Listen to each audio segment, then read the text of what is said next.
Indian share market पिछले एक महीने में धड़ाम धड़ाम गिर रही है। आज भी मार्केट काफी गिरी हुई है।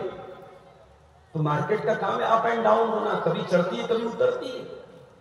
कंपनी ने दावा किया कि नहीं साहब आप हमारे यहाँ 1 लाख रुपया लगाओ, कभी 3000 मिलेगा, कभी 3100 मिलेगा, कभी 2900 मिलेगा, एक नियर अबाउट आपको 3000 रुपया मिलेगा। अब जिसके पास 10 लाख रुपया तो उसने सोचा यार 10 लाख लगा दो, 30,000 रुपया महीना मिलेगा। मुंबई के अंदर लोगों ने फ्लैट बेच दिया अपना, 50 लाख का फ्लैट का बेच दिया कि 50 लाख लगाऊंगा, हर महीने 1.5 लाख रुपया मिलेगा। क्या लगाया? मकान बेच दिया, फ्लैट बेच दिया, किराए पे रहने लगे।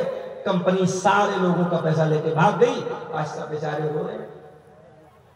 तो मेरे भाइयों, ये पैसा जो आप मेहनत से कमाते हैं, अपने नौजवानों से कहना चाहूंगा, इसको जुए में बर्बाद मत करो।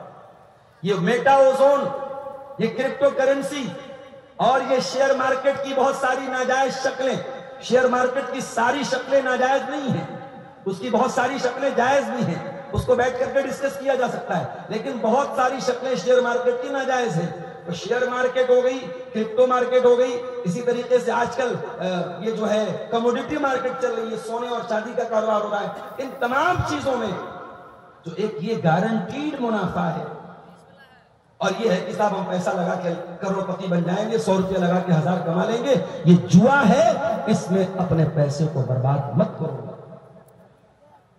हो जिस माल को तुम मेहनत से कमा कमा करके इकट्ठा करते हो।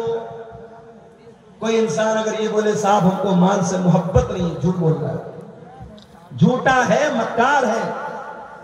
माल से मोहब्बत तो नेचुरल चीज है।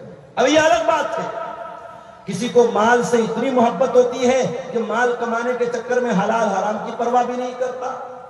माल से इतनी मोहब्बत होती है, ज़कात नहीं निकालता, दान नहीं करता, चंदा नहीं करता। करोड़ों की हैसियत है, मोहल्ले में मदरसे का चंदा हो रहा है, मस्जिद का चंदा हो रहा है, ये 10,000 दे सकता है, ये 1 लाख दे सकता है, ये चंदा देता है 500 रुपया। इसके पास पैसा तो है, दिल नहीं है।